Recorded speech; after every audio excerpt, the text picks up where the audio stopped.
Good afternoon, everybody. Welcome to the sixth episode of the Badger Call. My guest today is James Chollerton, all-rounder for the first team. We'll start because I know that Chollers is not happy about something relating to yesterday's video, and that is his non-selection in the shower 11. And he has found out the betrayal today from the two Australians who have sold him down the river and not include him. Have you got anything to say to them before we start? Honestly, mate, my back still hurts from the knife in it. I provided the shower gel. Well, obviously, when I signed back, I provided the shower gel for the first team. So I kind of thought that was a golden ticket to get straight in. And I was watching the video going through the 11, number 6, number 7 all right, they've obviously got me down at 8, 9. And then to not be in there, I think, is a bit of a kick in the teeth, to be honest with you, mate. Yeah, I mean, me and Coops can kind of like be exempt for this because we play second team cricket, so we don't often shower with you. We're very rarely in the same team. So Nick, I completely blame Nick for it. And then took the advice of Jared, who doesn't shower. He doesn't shower, by the way. Do you know what? I've not messaged Jared, but I don't think it's Jared. I think it's Nick just making up shit. Like when he made up the whole Chris Whiteley thing, that Chris Whiteley hates me, so I didn't sign back for like an additional couple of months. I think it's just Nick's just rubbish talk, I think. Well, we'll find out from Chris if he does hate you or not. Yeah, I'd actually like to know, to be honest. Well, he said he doesn't want to talk to him, so but maybe it's like he tells you one thing, then he just says another thing behind your back, and it's like, oh, that Charlie's got a shit haircut, hasn't he? He'd be right on that, but yeah, I know mistakes were made, but so we'll clear the air with that. We've got your views. We'll get Nick in the comments to justify his decision. Yeah, I mean, do you guys get a 12th man? A 12th man to bring the shower gel in. We had 12 and 13 with the Hudsons. So they don't even play there anymore, though. No, that's true. So yeah, if you need a 12th man to bring the shower gel in, well, eligibility, you will be the current 12th man. Just on the basis that you do shower. Happy days. So yeah, we'll get on to a bit of a cricket chat. Where did it all begin for you? Did you start early? Oh, going back, I don't know how long I've been playing cricket now. I started straight away at Quicks. Quicks at Quorndon. So my family we moved to Quorndon when I was like 5 or 6. Do you know, Dad went to Toys R Us, and do you know, you used to get those little 3 wooden stumps, like a wooden bat and then like a rubber ball, yeah, and like a little blue bag for like a tenner. Yeah. So my dad got me one of them, and we lived just down the road from the cricket ground. So my dad just took me up one day and just started throwing a ball for me in the nets. And then I think we did that for about 2 years before I actually started playing. So as soon as I got to like 9 or 10, I think I started playing Quicks. Did your dad play cricket? No. Literally no one's played sport. My dad played squash a lot, but no, nothing cricket, no football, no rugby, anything like that. Was he not even a fan? Did he ever go and watch cricket? Nah, he'd only watch me if like I was playing, like as you would if you're a dad, you want to watch your kid play, don't you? But no, he likes to bowl to me and stuff, and like chuck the ball to me and everything like that, and bat and stuff. So he did everything like that. And then went through Quicks, obviously. I think played then straight through under 13s. I think I played my first senior game around that time. And then, yeah, slowly progressed. And then I've never stopped. Gone from that now Sunday cricket, Saturday cricket, training twice a week. Yeah, you play the occasional midweek and Sunday games for the cow cricket as well. Bit of everything, mate. But yeah, I was playing it since, I don't know, like 8 years old, 8, 9 years old. I was never any good. Like, I think not very good now, but when I was younger, I always used to bat and stuff. Yeah. So I'd always be like a ringer, like kid who just rings in, or just put him in at 8 or something like that. I only started bowling when I was until it got to under 15s. Yeah. I think it was the last year of under 15s I started bowling, and then that just sort of took off. I think I was quite a tall kid, so I could get quite a bit of bounce and a bit of pace from it. But yeah, I think I was going to sack in cricket when I was younger because I played like rugby, football, even played a bit of golf. But I think because cricket was like a summer sport. Yeah, 'cause you went to Ecclesbourne, didn't you? Yeah. I So, don't have any friends who play it though. That's the thing. no, Um, I mean, it's not a massive cricket. Did they even play cricket at Ecclesbourne? yeah, we had a cricket team, but it was with all the Duffield lot. Like all the kids who played at Duffield. But I don't know if you had the same when you were growing up. Like obviously you've got your school friends; they all play football, they all play rugby. Yeah. And like I suppose that's winter, but when you come into summer, like the only thing to do is cricket. It is. So I think that's why it took on a bit. But Did you just love cricket from playing clips then? Did you? I guess so. Were you always excited for when it did get to summer, start playing cricket again? I feel I forget about it. I don't know. I was like one of those kids. I think I just got on with stuff. So like, say like someone said, "Oh, you should play football. You should play cricket." I just used to just do it. I don't think I was really that good, mind you, but it was just like something to do. I don't think it was until I really started playing like senior cricket on like a Saturday, and getting through the whole routine and stuff when it was like, yeah, I actually really enjoy this. Yeah. I think juniors back then was on a Sunday morning. So you don't do it once on a Sunday morning and then you'd train on like a Wednesday night for an hour. So it wasn't really anything. But when you started going to like senior training on like a Thursday and playing the whole of Saturday, playing Sunday games as well, I think that's when it started to like kick off and like kick on that like, yeah, this is the sport that I want to keep on playing. So before you joined Meadows, were you playing Quandon first team then? No. I was mainly a second team player. Yeah. I think I played my first second team game when I was like 15, 16 maybe. And I played seconds for like all the way up until I joined Meadows. So I played like the odd first team game when they were short. But no, never really first team. I played second team most of it. When I joined, I joined as a Belper second team player. I don't know if Chris ever told you that, but so when I moved from Quandon, obviously I was playing Sunday cricket for Belper. Yeah. And I wanted to play for Belper first team. Let's go play Belper first team. So I signed on the impression that I was going to play Belper first team. Maybe I was just being a bit getting ahead of myself and stuff. Yeah. But yeah, Chris signed me to be like a second team player. But I only knew that until like later on. But even if I was, I still would have loved it. Like you went straight into the first team. Yeah. I think we joined at the same time, didn't we? Yeah, because we used to go to training together, didn't we? We used to get those share the list of training. Yeah, when we eventually figured out that we lived about 2 yards away from each other. Literally. Did you miss the house? No, not really. Fair answer. All the stuff I needed in Belper. So, I didn't really know anyone in High Street at the time. So. I was living with my stepdad once, and now I've got like my little family. So, yeah. You live with Callum as well, didn't you? Yeah, he moved into ours. Yeah, he lived there for a year. Is he still living there now, or is it? No, he's moved in with his girlfriend. She's got her own place in Oakwood. Grown up. Yeah, all grown up. All 30 now though, isn't he? Yeah, but no, always played second team cricket. Played second team cricket for about six years. That was Div 4, I think. Yeah, Div 4. But I don't know about you. Do you know when you were younger, when you're playing for Little League in first team, do you find like the standard of like Division 4 was a lot better than what it is now, or it seemed a lot stronger? I've had a conversation with a few people.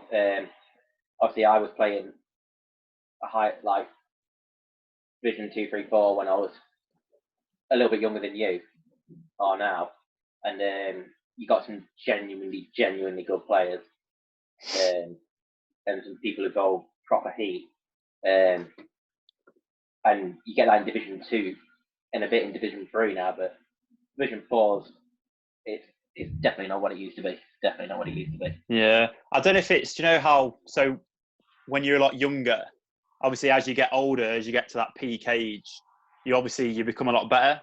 So obviously maybe like if you were younger, you weren't as good as you are now. So you think, oh, that standard seems a lot more difficult than what it was. But when you look back on it, it's like you used to see people whistling it past people's noses in Division 4. Yeah. You just don't get that anymore. I remember playing for Quorndon 2s, and we played against a team called Abbots Bromley. Yeah. And they had a bowler called Sean Rashid. Yeah. And the year before, he was playing for Lancashire 2s, and I think he played for Lancashire as well. But he just lived. But to be fair, I think they paid him. I don't quote me on that, but I think they must have. But he lived local to the area, so he sort of bought into the club, and literally rumours spread. I went up to watch Brelford when Callum was playing there, and he was playing that day. Yeah. He was coming off not many paces. I think he'd been injured. Oh God. Actually. And he was coming off not many paces and bowling it sharp. Yeah, we first played them, so we sort of had a bit of a rivalry with them. So I was playing third team at the time, and they came from like the Yorkshire League or like a different county because they wanted to. But they had to start in Div 7.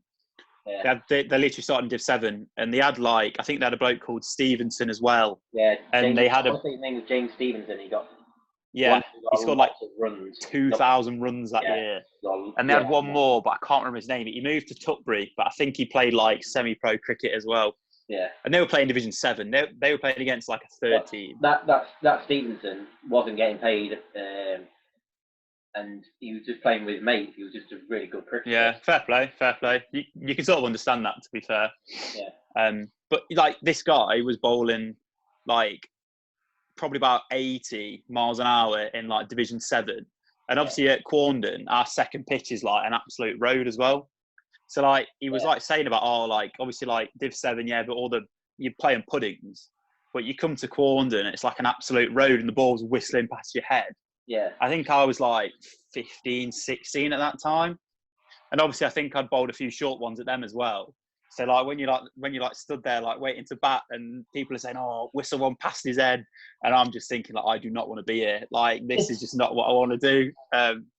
But yeah, and then I think as I moved up to second team, they just won division after the next. Yeah. And then we ended up playing them again like 2 years later. But yeah, we had Adrian Rollins.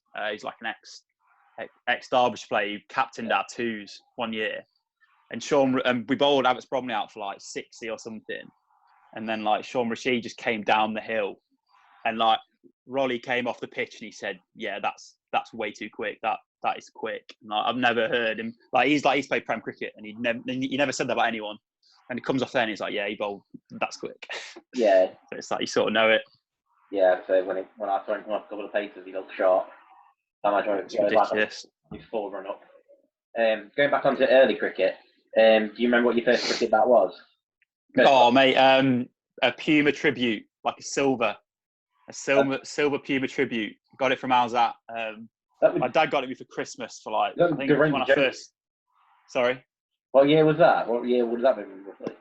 I was under 13s. I think it was I would have been about 12 or 13. I first started playing hardball cricket. I had one of the, I didn't have any kit. So when I first started playing, I was like borrowing people's. Yeah. But I said, Dad, I really want a bat. Get me a bat. So we went to Alzat and stuff, and like we were like, because obviously, it was when the shop was. Alzat used to be on the top. So there was the football shop on the bottom. You used to go up the stairs and then go around, and it was like half the shop it is now. But yeah, we picked out a silver Puma tribute. I've still got it, I've still got it. It's in my garage. Was there a professional cricketer using that at the time? So I know Ian Bell used something like that for a while. Sure, he did. Puma. I don't know. I quite like Puma bats though. I've gone through a few. So I had that, and then I went on a stage where I had the Optimax bats. So the Alzat own ones. I went through a stage on them, and then went back to Puma. I think I got the Puma like Speed or Puma Performance or like one of those, and then but I do like the Puma bats. I think they're class. Have you got Puma at the moment? No, I don't know what I'm using at the moment. I'm using the Kookaburra at the moment. I went through a stage of using like bats from like Pakistan. You buy them for like 50 quid. They'd last you like a season at best, and then you just buy a new one next year. But no, I've got a Kookaburra at the moment. I wanted to go for all like Kookaburra kit, just to look like a full kit nonce. But Kookaburra at the moment, mate, it's good.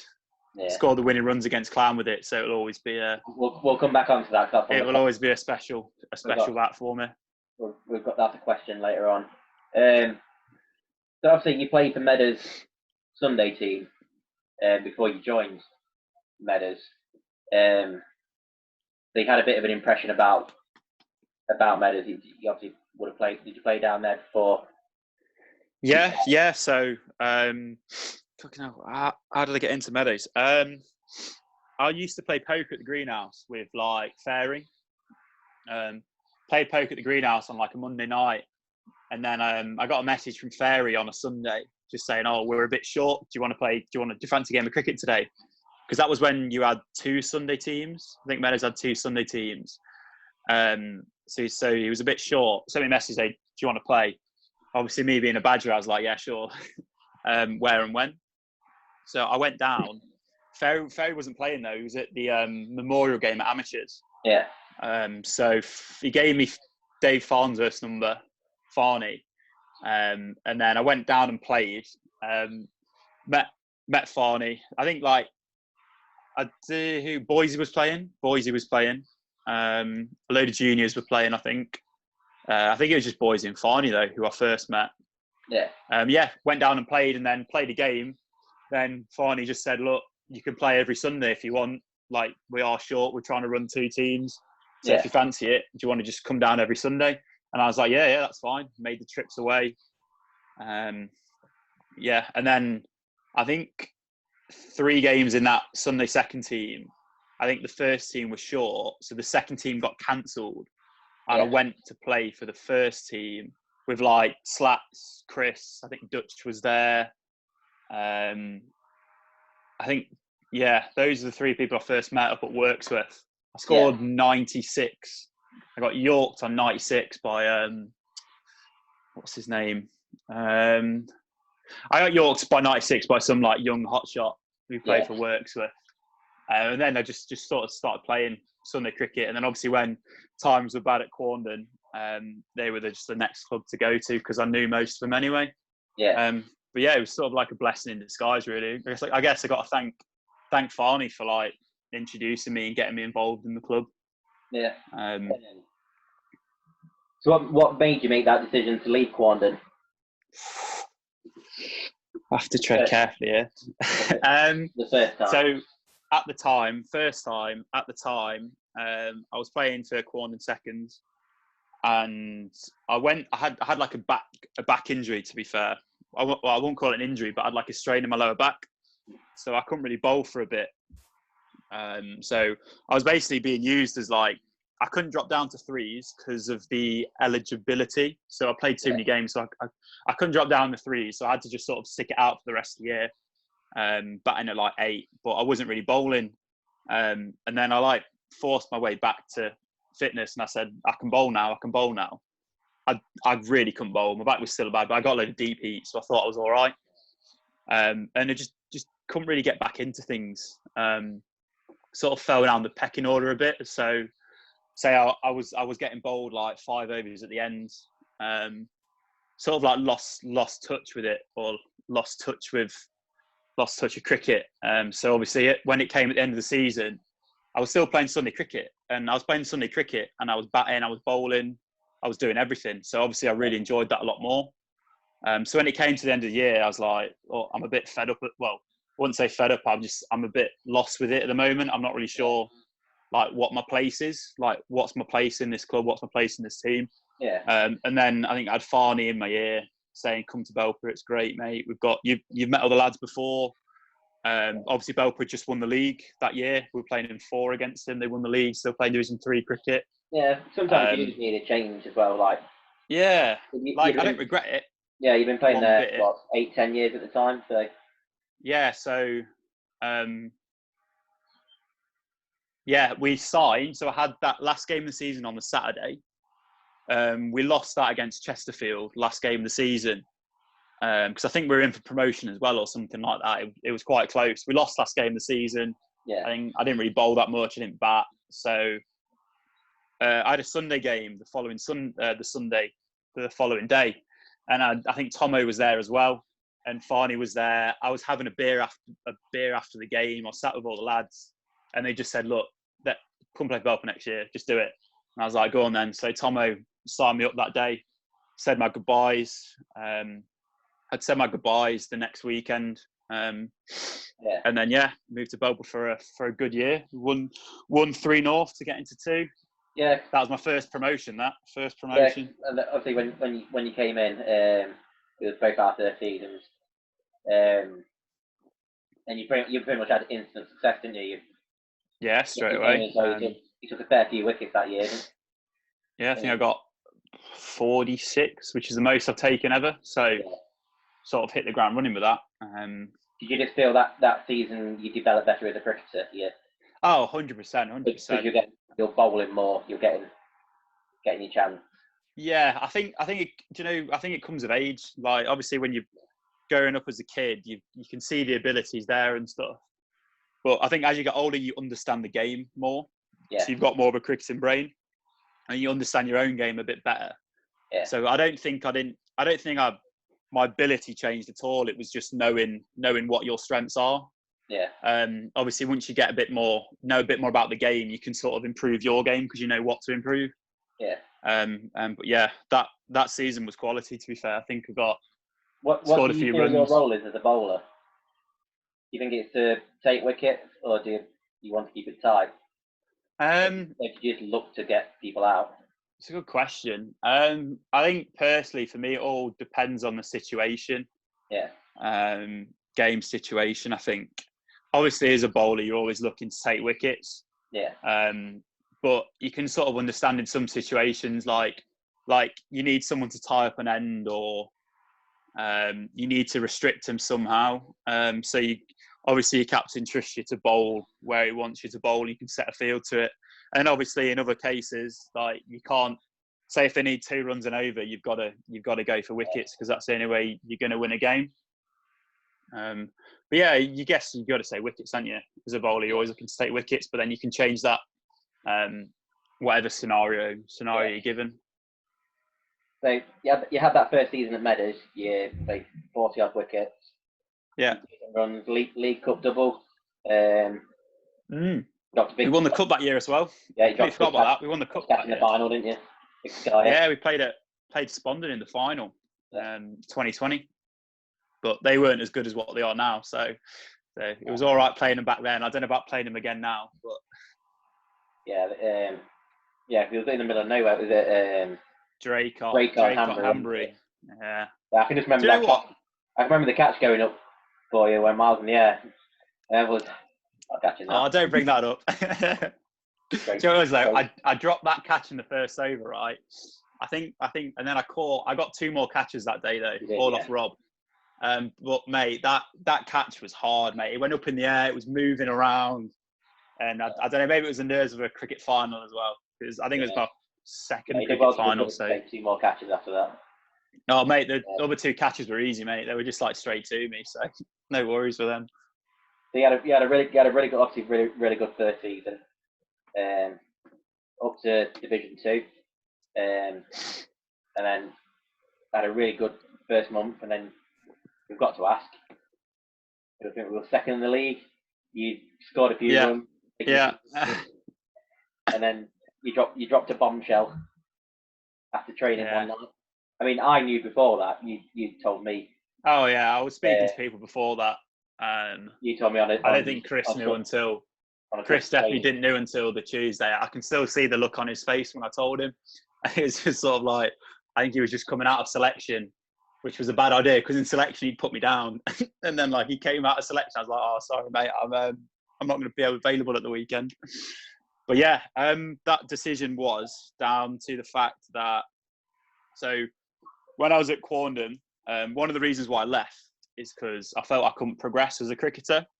So the first team, they'd invest a lot of money in players, and they'd sort of take priority over like home talent or home players.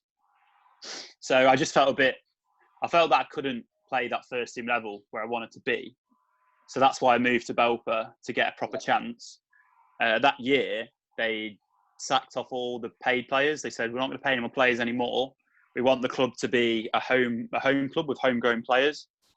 And obviously all the homegrown players are what I consider really good friends of mine. So it's people I've grown up playing cricket with. I'm still good friends with the most of the lads to this day. Yeah. And they told me that like a couple of games in. So they tried to bring me back the season before. But I said no. I'm happy where I am at Belper.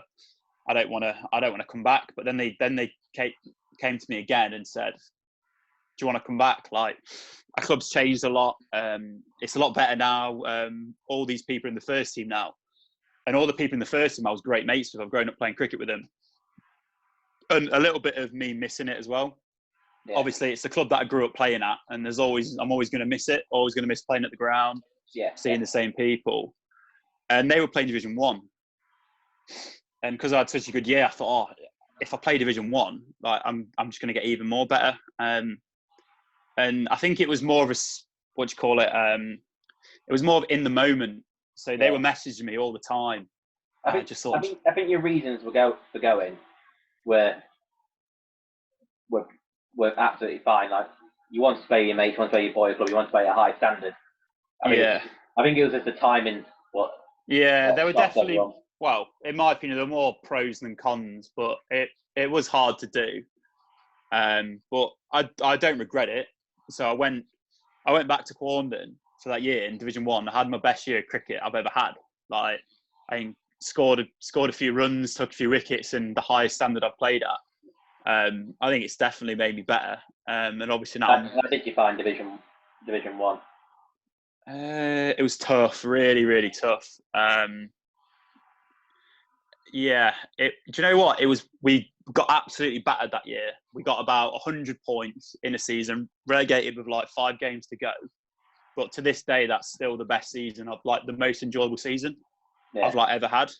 You're with your mates. Like challenging yourself. You do want to be. Yeah, 100%. Like, I think I got. I remember getting my first 50 in Division 1. I think it was against Alfreton, and I just thought, like, I never really rated myself as like a batsman or anything. I think I came in at 9, and then once I got that 50 against Alfreton, I think I got 5 50s that year. Yeah. And it just makes you think, like, you can do it. I think it brings the best out of you when you're playing at high standard. It brings the best out of you, and you learn a lot. But yeah, that year, I think even though every game we were going in, teams were batting against us, and like, you're bowling against people like Schmidt for Ilkeston, he's played county cricket, and like you're bowling against him. You're bowling against an overseas who's playing like Nick's level, like Frankston Wands. Yeah. And it's like, it's just an eye opener, really.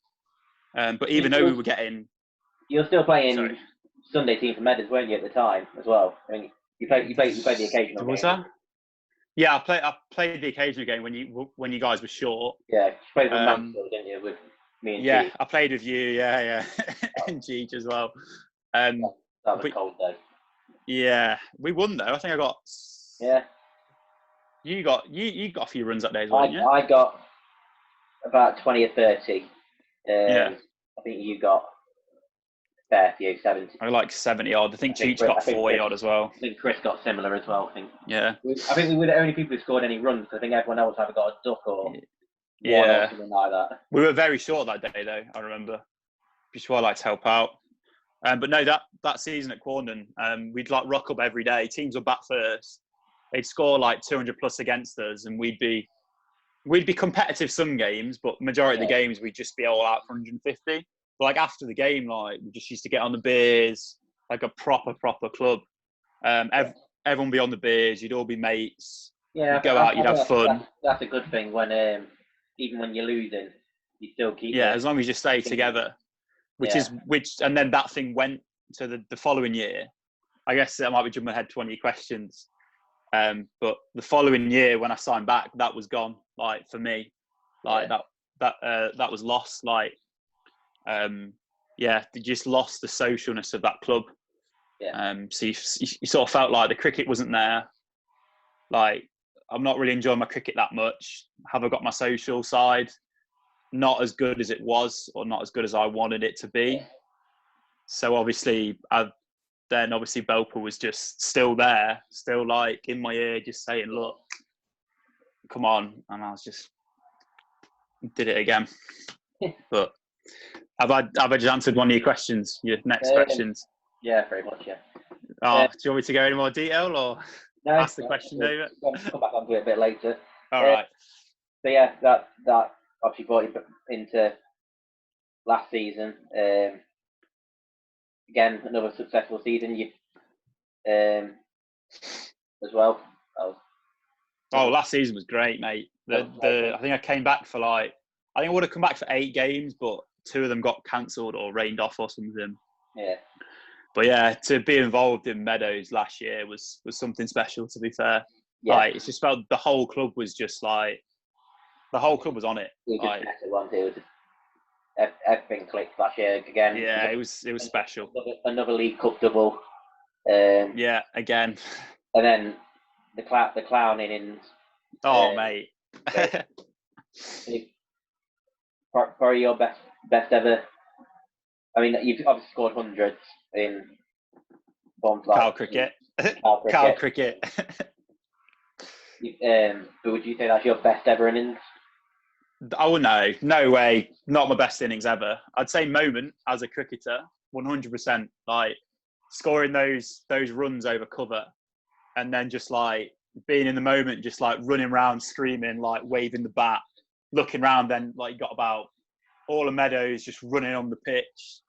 I think I probably blacked out then. Yeah. I went in, and in the huddle, everyone just started like whacking me on my head, like hitting me on my head. Helmet came off, just sort of had a bit of a pile on, and then like turned around and then like just like seeing like we've done it. Because obviously I think that's like, that game was so important in our season. Like everything, I know I joined late, but all the work like Paul had done, all the work Nick had done, all the work Jamie had done, and all that had just built up to that moment. Yeah. I think we got shafted quite a bit by the weather that year as well. So like games were cancelled for us, but like Clown still played. Yeah, I think Denby still played. If we'd have played a full season, or it would have been leagues ahead. The 3 or 4 games that some clubs played extra, we're probably winning that division by 60, 70 points. Yeah. With the cancelled games and the difference. Yeah, I think that year though, 2s were pretty close to going up as well, weren't they? I think it was the last couple of games that fell a bit short. August it just went dramatically wrong. I think when I signed back as well, the 2s were on the buzz of we could go up as well. Yeah. Obviously, 3rds were achieving their target of staying in the division, so it was just a great place to come back to. I think there was a big buzz going into this year as well. I think. Oh mate, massively. Got the 2 I know. I had the buzz going into it. You were key for signing Lidsey.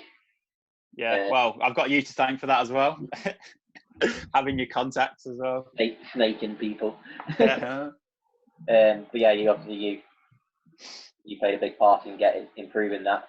Yeah, well, I've grown up playing cricket with Mike, so obviously I'd never want to take any players away from Quorndon, but I think Mike's situation was that he wanted to leave. He was going to sign for Duffield, so I might as well just come in and say, "Look, come to Belper, mate. It's a great place. If you're going to leave anyway." Yeah, he was already out the door, wasn't he? Yeah, exactly. So effectively a free agent. Yeah, I don't see anything wrong with that. Obviously, if he was still at the club and he was loving the club, and I was trying to say, "Oh, Belper's better, come to Belper, Quorndon's not there for you," but. So the clowning, is that your best cricketing moment as an individual? As a moment, 100% yes.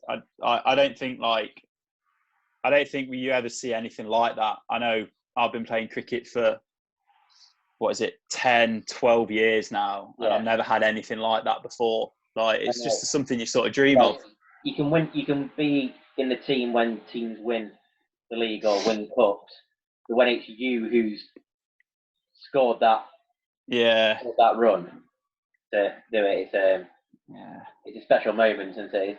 I think everything that day just went right for us. So, like, do you know, when Womble was bowling, I think he got out Scotty G, and he had one ball left in his over.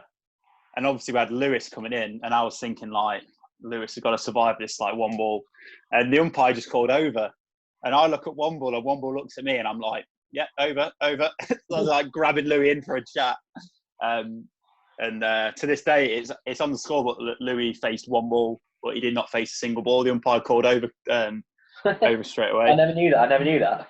No. So Womble bowled 5 balls. Louis was coming in to face one more. Umpire called over. But I don't think any of the clown lot contested it.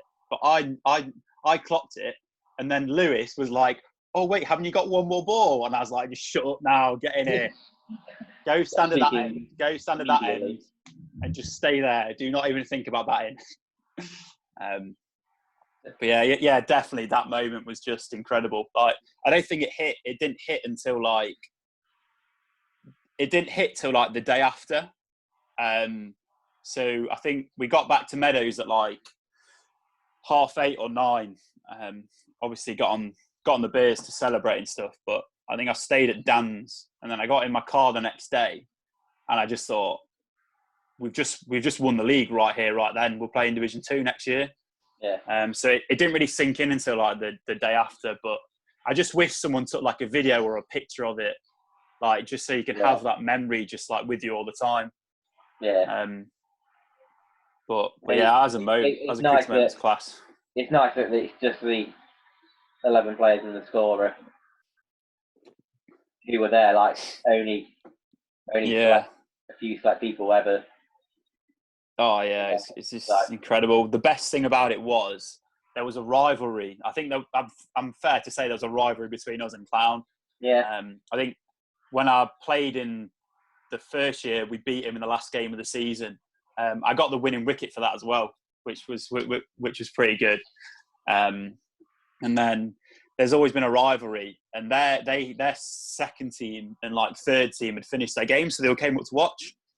And I think it was right before Coxey's innings, when Coxey got like 30 or 15 balls, they were giving it so much chat, thinking like, we've won the league, screw you guys, thanks for coming. And Coxey came in, and he hit about 6 sixes, and that they just shut up. Like, it changed the vibe. Obviously, when Coxey got out, they took the wind out of the started sails. Chirping again. But just to have that, like, just to beat a team like that, it was just like, it's so like satisfying. Yeah. I think you got to thank like Cheech that day as well. Cheech got like a 30 off like 70 balls, which was needed. Really gritty, good innings. Yeah. I almost ran him out as well, which was pretty good. I was on naught. One was bought it wide. I've hit it straight to point, and I've just gone for it. I might get me off strike. I almost like ran him out. I think the keeper fumbled it or something. But yeah, it was.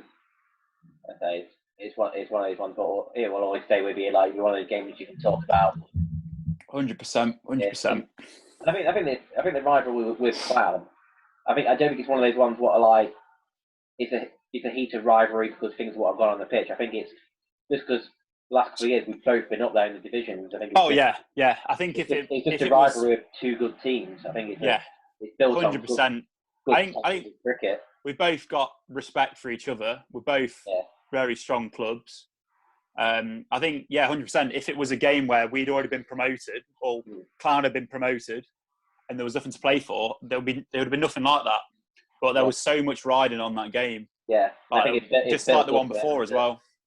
Yeah, I think it brings the best out of you though. Like games like that really do bring the best out of you. Yeah. Because like one little mistake can just give it away, can't it?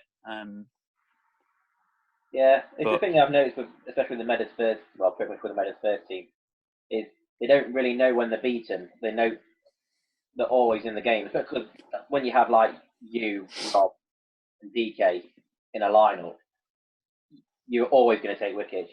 You've always got a chance. Yeah, I think we're pretty blessed. I don't know if you want to put all three of you got a spell in you. Yeah. To rattle through quick wickets. I don't think in recent years you can include me in that. I mean, DK and Rob have taken Rob got. I remember one year Rob got 70 wickets and DK got 67 wickets last year. So like, those two themselves can run through teams. Like, you don't really need anyone else in your bowling lineup. It's just, I think you're just pretty lucky to have two players who can take 60 wickets a year. I think that year in Division 3, obviously, yeah, Rob and DK opening up, and then you come on who even quicker. And I think first change. When you first change bowlers, getting 40 wickets the year, because usually finding your second, your if first. You like, if you like military medium puts you on the spot, but you think like, say like if you're batting and you get through a tough spell from the openers and the ball's a bit dead, and you're thinking, all right, I can really start scoring my runs here. And then I think like that year we had Jonah as well, and obviously you got Scotty G, and it's like those bowlers just keep coming for you, and you're like, can you not just bring on some old bloke who bowls like just pies up in the air, just to like try and get some runs? But yeah, I think we've been pretty blessed with some good bowlers. Really good bowlers. So we'll move on to the Room 101 feature. We'll come back. We've got a few questions about your Meadows career and a few other things at the end. We'll go to Room 101, where I get. I've got some good ones for this. It goes in the bin or it stays in cricket. Yeah. Everyone's had 3 out of 3 so far, apart from Coops yesterday. He got 1.5 out of. What was Coops' one? I forget. Coops had he had one where scoreboards count backwards. You know, they start at 46 and count backwards. Terrible. I don't hear it. Terrible. And then one was about everyone having the same cricket bat to make it fair. Terrible. Don't want that one. I can't remember one. Fair enough. So your first offering? So I know they do this in the Birmingham League, I believe. So have a cup competition that's open for all teams, no matter what division you're in. A bit like in football, we have the FA Cup. Yeah. So obviously, you choose whether to enter it or not. Like, you're not going to see like Belper Meadows' third team playing against Spondon first. But say like if you're like a first team in Division 5, who feel you've got a pretty good chance, and you want to play higher, but you're always missing out by like a rained off game or something, it gives you the opportunity to play against like a Division 2 or Division 1 club. Okay. I think say like Belper Meadows' first team, we get a chance to play against like Sandiacre first team. Like that is a big game. Like, no matter, even though we're probably going to lose, it's still a big game for the club, and you can sort of see where you're at and how far you're off, like where you want to be. Yeah. So that's my first one. So how would you play this? Would you have it in like rounds? So like, say like divisions 7, 8, and 9 play the first rounds, and like 4, 5, and 6 coming in the next round. So like, no. So you literally, so like, maybe. So like the FA Cup does it. So you've got the Football League that play against each other. So maybe let's do a cut off at Division 4. These teams all play 2 rounds, and then Division 3, 2, and 1 come in. Yeah. For the next 2 rounds, and then the Prem comes in. So it can be like and you start it right at the start of the season, because it might get quite long. So as you filter out through teams, and then you chuck in a much higher team. But like, imagine if you're like a Division 4 first team, and you get to the semi-finals and you're playing against, I don't know, like Clifton or Duffield first. You'd think like, it's because the cups. I don't know about you, but when we're playing the cups now, cups don't mean anything for me. Like, if we win the early rounds, fair enough. If we lose it, I'm not bothered. Yeah. But if you bring in a cup that has meaning like this, I feel it would bring the vibe about having a cup run. Club, so could you effectively have Belper Meadows first be Belper Meadows' third team, or? I think. Would you limit it to clubs? No, you can have whatever you can enter. So obviously Belper Meadows is one club. You can enter as many teams as you want.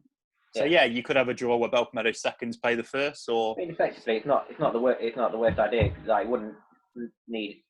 Say if you had a 64 team cup, that's only 6 weekends that you'd need for it. And if you start it right on the start of the season, you've got all those weeks to play it, and I think it just brings emphasis on like having a cup run.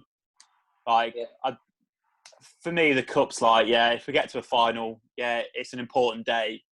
But like, it's just a game of cricket in the end. Like, I feel the vibe of a cup run has just gone off. It's gone in the distance, and it's just not really there anymore. You want like a proper FA Cup feel to it, where where like you can have a proper underdog story.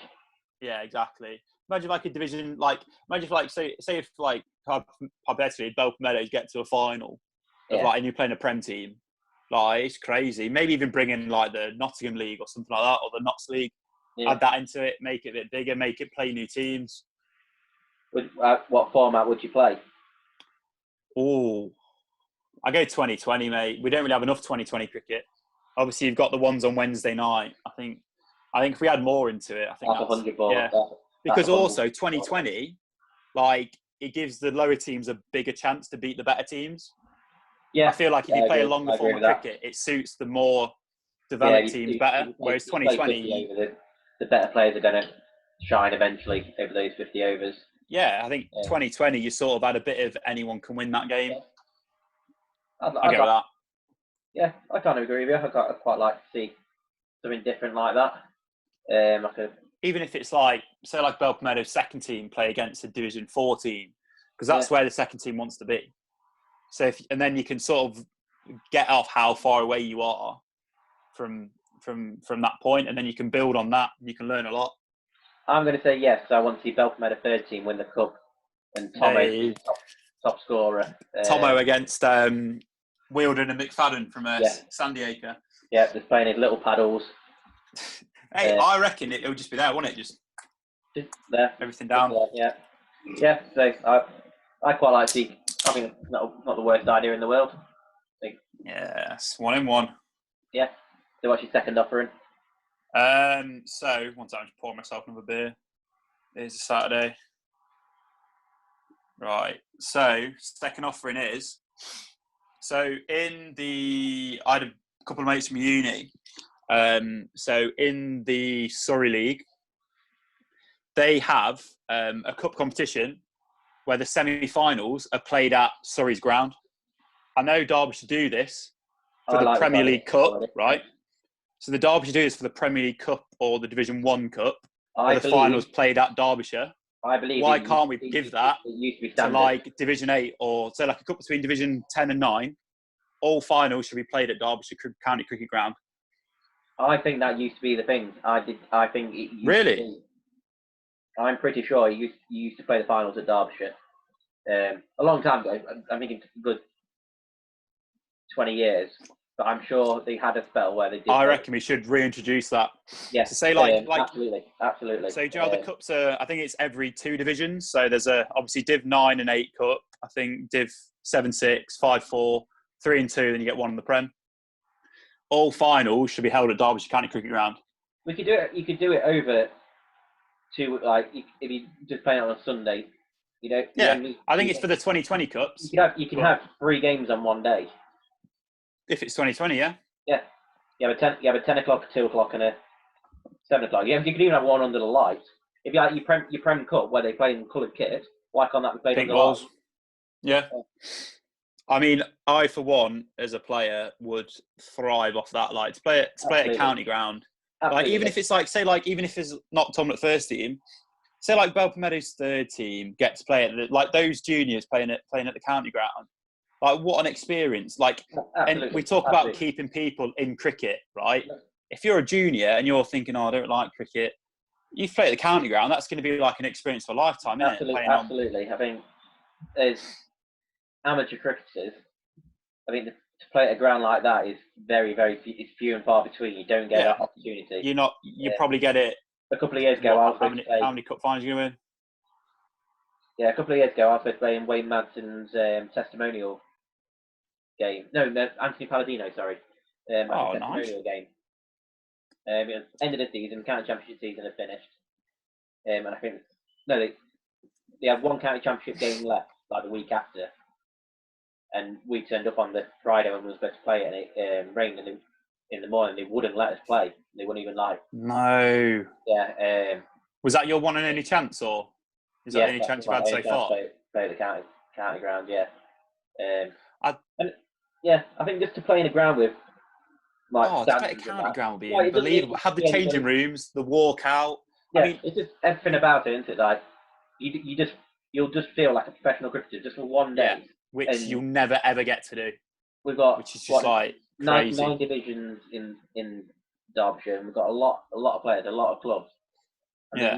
no one. Every club would enter as well. Every club would enter for a chance. Yeah, but even if it's just like the one with the cup we've got at the moment, the cups we've got at the moment, there's only 4 of them.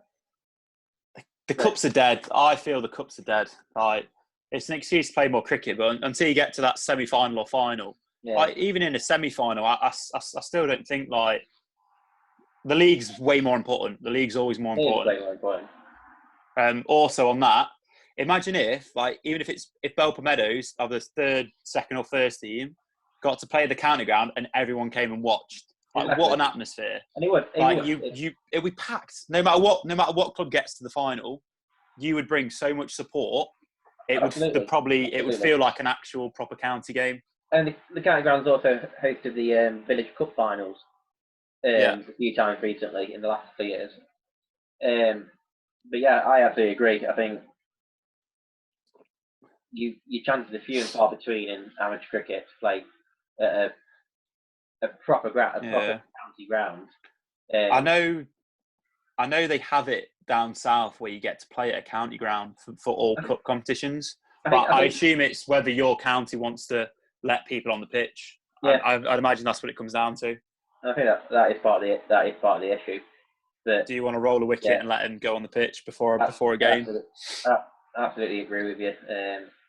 Playing finals at county ground should definitely be there.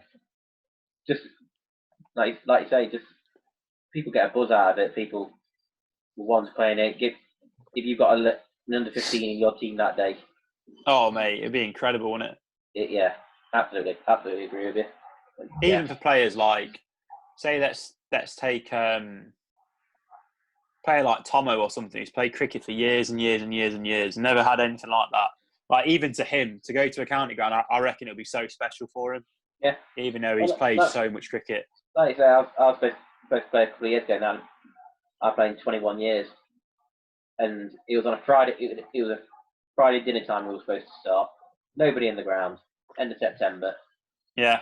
And even if you play at the end of September. We got there because they gave us we had coloured kits that day, so they lent us these coloured kits to play, and we were going to play a full. We had who do we have in our team? Lockie Ferguson.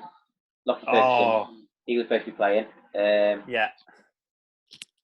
Palladino was supposed to be playing.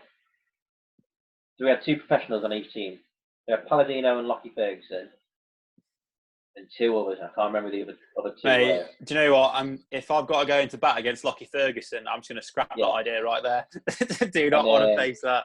Not a mile per hour.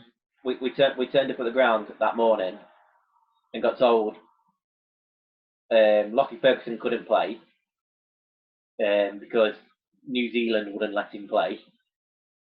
But we got to watch him. He was doing like warm-up drills and going through his actions on the square. Yeah. Yeah. And he's rapid. He is rapid. Yeah, he bowls 90 miles an hour, doesn't he? Plus 90, yeah. He's in the 90 club. We ended up just playing an indoor cricket game. What, the Gateway? Yeah, the Gateway, yeah. Palladino. At least you got something out of it. Yeah. Yeah. But just play on the grass would have been.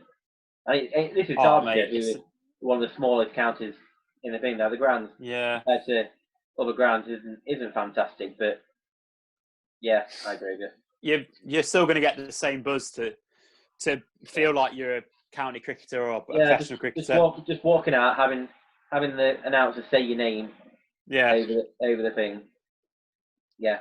Absolutely. Even to field on it though, even to just be there, I think. Yeah, sing your name up on the scoreboard. Yeah. All the supporters, everyone from Belper, congregating in the county ground, drinking beers. Yeah. Do you know what? I'd probably rather spectate that I'm thinking about now to watch like your mates play. But like you say, like if you have 3 finals on that day, there's 6 clubs there. Yeah, you'd pack out. Think about how much money they'd make, though. They'd make a killing from like bar takings. You'd be pushing pushing up near 1,000 people in the venue. Yeah. It's not a lot to Derbyshire, but it's a lot to people like me and you. I reckon if you get 3 games on one day, Yeah. like I for one would stay for the whole day. Yeah. So I reckon that ground would be more packed. You'd want to be first on. You'd want to be the first game on. Yeah, because so then if you lose, you can just start drinking, can't you? Yeah. But I reckon they'd be more packed. Or you play the last game where everyone's hammered and it's the right atmosphere. Yeah, exactly. I reckon it'd be more busy for that than it would be for a Derbyshire game. 100%. Oh yeah, kind of championship, yeah, dude. Because I think I don't know. Even if there was no clubs that I wanted to see, I don't know if I'd go. But if it's like free entry and stuff, I'd go for a couple of beers. And if it's a nice day, you'd probably go anyway. If you look looking at a cup final day where you got the bigger clubs like Spondon, Otbrook, Sandy Acre, all in it, yeah, you'd be talking big figures there. But yeah, I absolutely agree with you. Or just go for a day session. Yeah. Watch a bit of cricket. Can't beat it. So your third and final offering? This is more of a nag. Every team, so like the away team should always stay for a beer. Oh, yeah. I really don't like it when away teams just say like they finish the game, say they lose it, grab their kit and they're off. Yeah.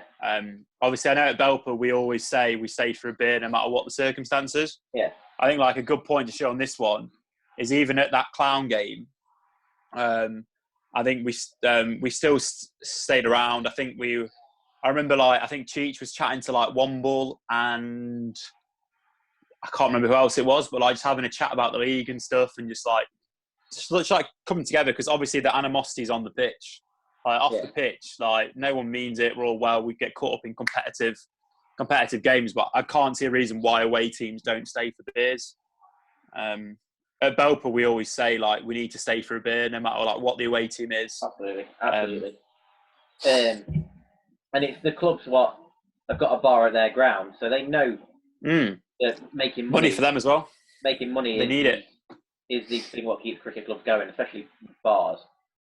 Bars keep cricket clubs going, and when they just like piss off back to their own club. I don't like that. Like even I played a game for Quandon last year. 2 years ago. We played against Stainsby. Stainsby rolled us for 60. Went into bat, knocked us off in about 6 overs, and they like came in and said, "Oi lads, tea's nowhere near ready. Are you going to stay?" And we thought, "Fuck it, yeah, we'll stay." We waited around for tea, had beers with them, had like a nice chat. It was a lovely day. Must have stayed there for about an hour and then went back to watch the twos. Yeah. So obviously, no matter what the circumstances is, you still, end of the day, we're all a community. We all play in the same league. We want to play cricket. We want to help each other out. No one wants to be selfish. Yeah, exactly. No one wants to be selfish. Like even if it's just, well, if it's Nobby's prices, what you're paying £5 a pint, but even if it's just one, then you just like helping out clubs as well. So I mean, you'd want them like if I was playing at home, I'd want the away team to stay and have a beer. Absolutely. As well. And I think a lot of reason people play cricket is the social aspect of the game. 100%. 100%. And I like it when you interact with the other team at the end of the day. When you sit and have a beer. Oh yeah. I think it's always nice to hear views from outside your club. Of what they thought went on the pitch. It's always good to have a chat with other clubs. I remember playing it away at Homewood. Obviously, Homewood a bit of a bogey team for us, and they got a winning draw against us. It was when me and Nick batted out for like 30 overs or something. Yeah, and obviously, we stayed and had a beer. Yeah, we stayed and had a beer, and I was just sat there, and then all the Homewood, we were like chatting to the Homewood lot who are so nice, like they're like really easy to talk to, and they were just saying how like, oh yeah. We really enjoy playing against you guys. Like, we hate playing against everyone else, but we really like playing against you guys. I'm like, sure you do. You beat us every time. Yeah, I've had a chat with Nick and Chris. They are just the bogey team, aren't they? There's something about they just turn up when they play against. They love rocking up to play against us, and like I don't think it's intentional. I think it just happens. Yeah, I think it's just in a lot of people's minds. Like, if you look at the fixtures, like fuck's sake, Homewood again. Like, you just don't want to play against them because like their players, like I think is it Norton? He's just going to turn up and he's just going to obviously like when you play away at Homewood, it's like an absolute pudding. So it's like you just know he's just going to be nipping it around. It's just like can I not just face some like old buffet bowling, just like throwdowns or something? Yeah, but absolutely, I agree with you.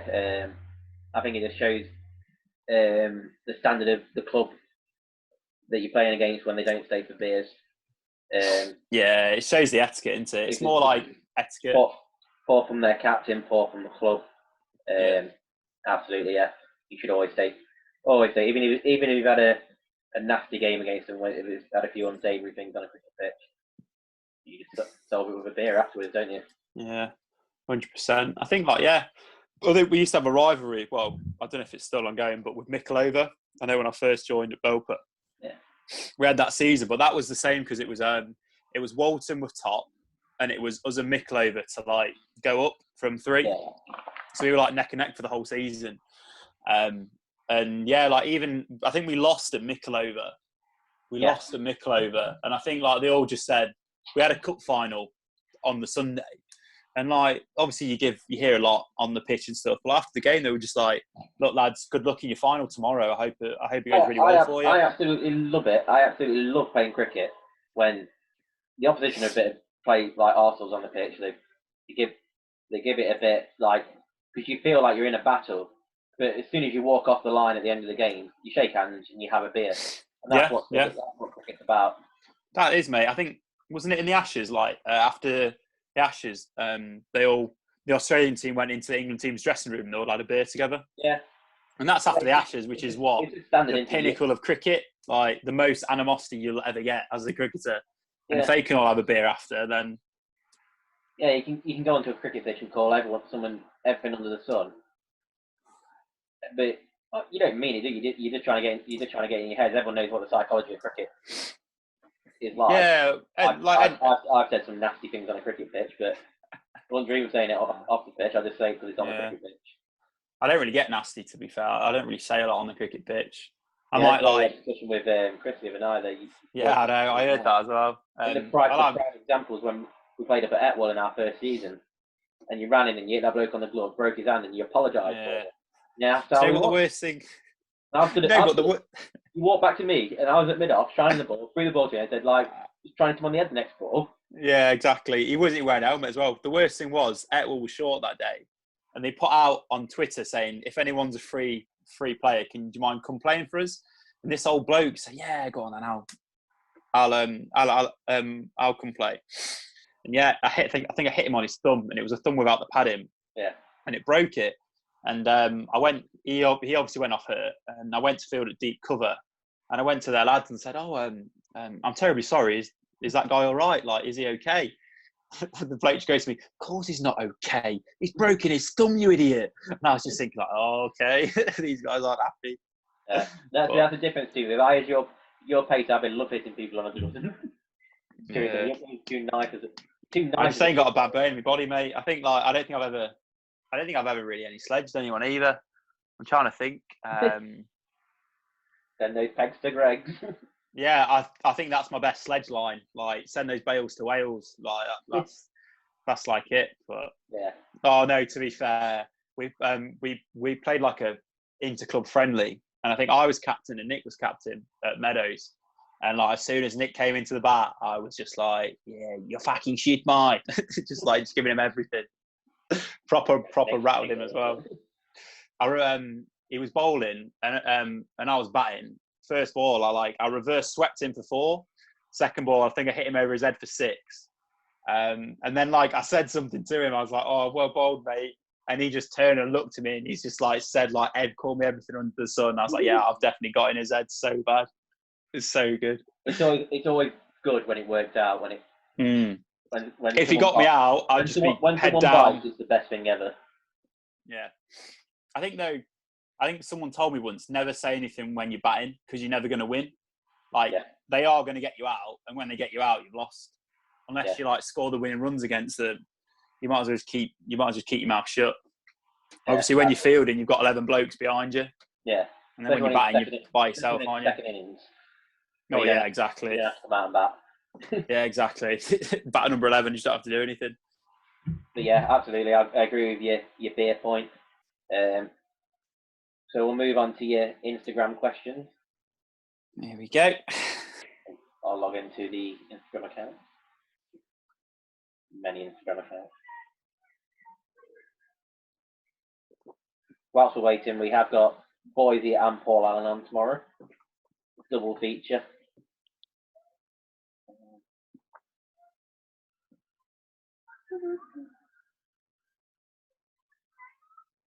So we've got 5 questions. Five.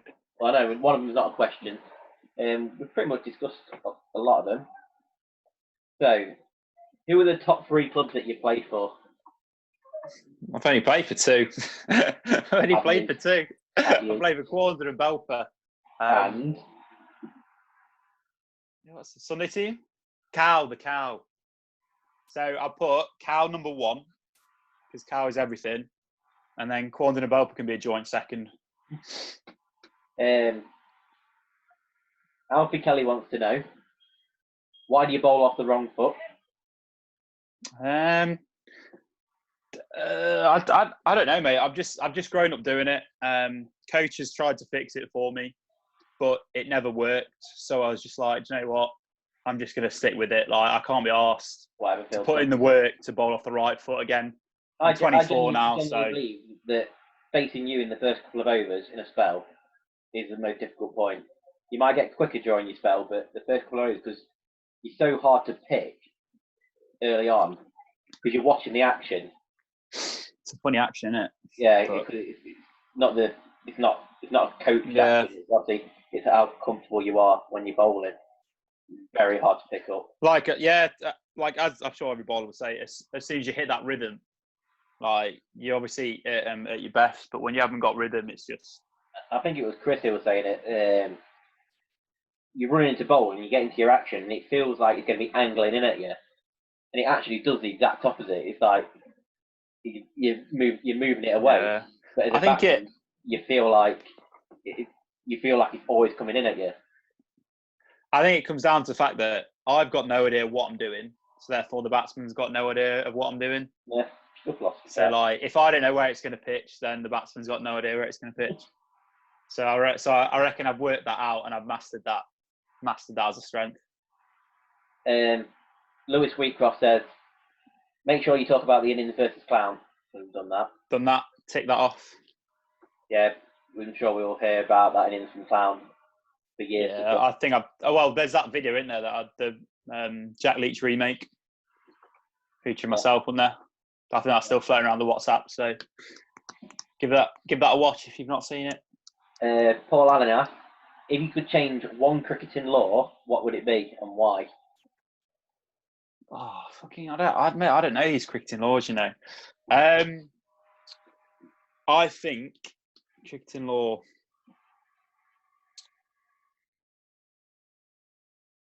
I think this is going to be quite a badger chat. I think as a junior, I don't understand why you're restricted to bowl 7 overs. I know that's for, I guess, like health and safety and stuff. But as a junior, I feel if you can bowl more than 7, why should you be restricted? Because I know. My question is, I happen to slightly agree with you with this.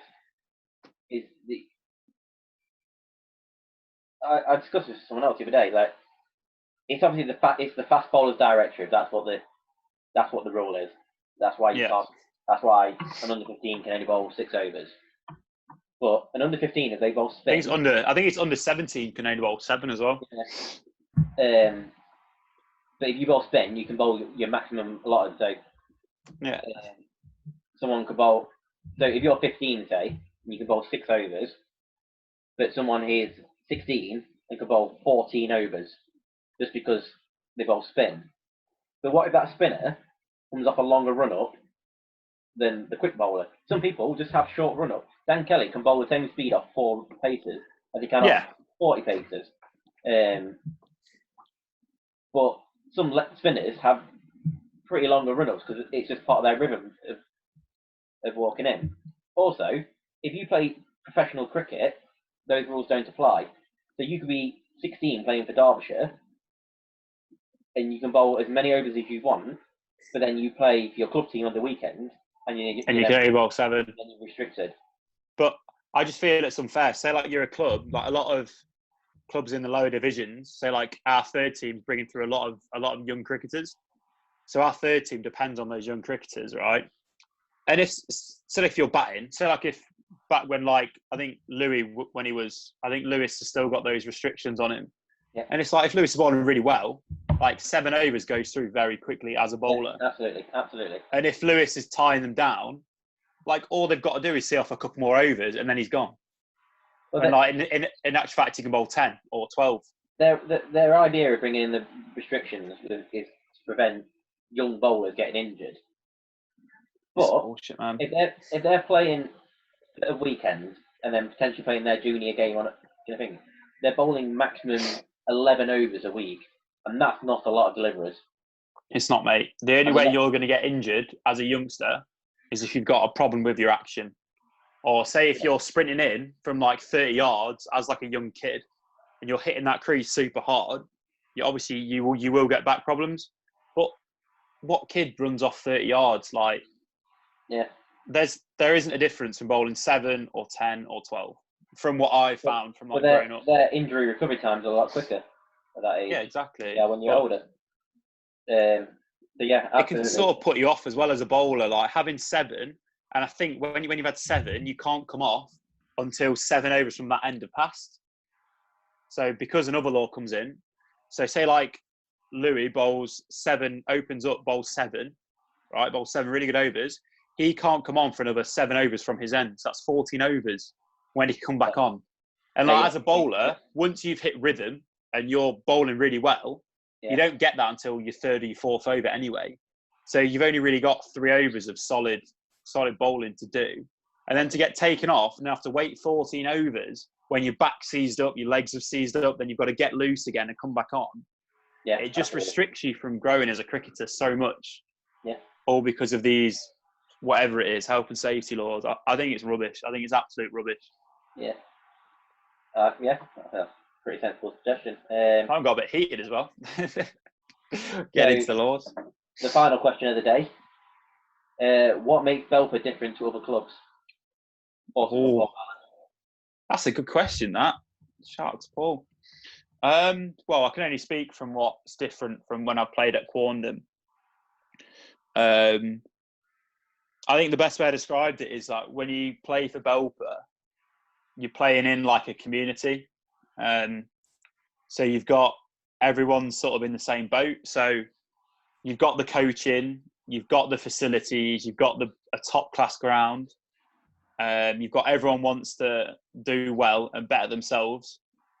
Whereas some other clubs everyone just rocks up to training, bit unorganised, like, oh, what should we do? I'll just get a cage on the wicket, just bowl a few, bat a bit. Yeah. And then you just rock up on a Saturday. Whereas Belper's, look, we train Tuesday, you train Thursday. It's so organised and so professional. Yeah. We've got you when you rock up to the ground on Saturday, you've got your own jobs, sort out the ground. Obviously you have a team talk. You just go through like a proper professional process. I think it's just a really professional club.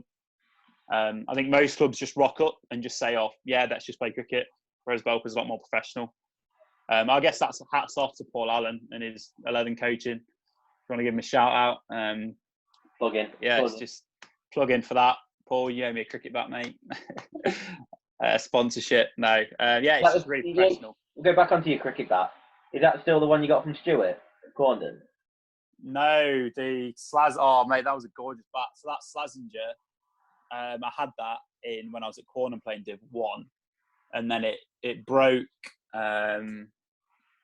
It broke last year, so now I've moved on to Kookaburra. But I've still got that bat. I've still got it. To this day, that's the best bat I've had. Not me one. Like Alice, he loves Alice. Alice works for him. Like I've looked after his dogs. Some of his bats. You need to get some of his bats, mate. Like, I stayed at his house and looked after his dogs. So I've like re-sticking it, but look how thin that is. That, hands down, has got the best middle I've ever played with. I'd love to get. Honestly, I'd love to get Stuart on one of these chats so he can talk cricket. Yeah, literally, it's so light as well. It's so light and thin, and yet it just absolutely flies. It's great. Yeah. But yeah, to answer your previous question, the professional club, I think that sets it above most other clubs. Perfect. Well, I think that's all the questions we've got today. I can only apologise for Nick's behaviour in the shower 11. Whether Jared was involved or not. You need to find that out, mate, because that's a serious fine offence, finable offence in absolutely. fines. I will get on to him. I not seen him posting the group chat for a couple of hours, so we might have eventually gone to bed in Australian time. But yeah, thanks very much for joining us. No problem. Thanks for having me. I'll stop the recording, and just find out we've got Boise and Paul Allen tomorrow. That's two different ends of the spectrum.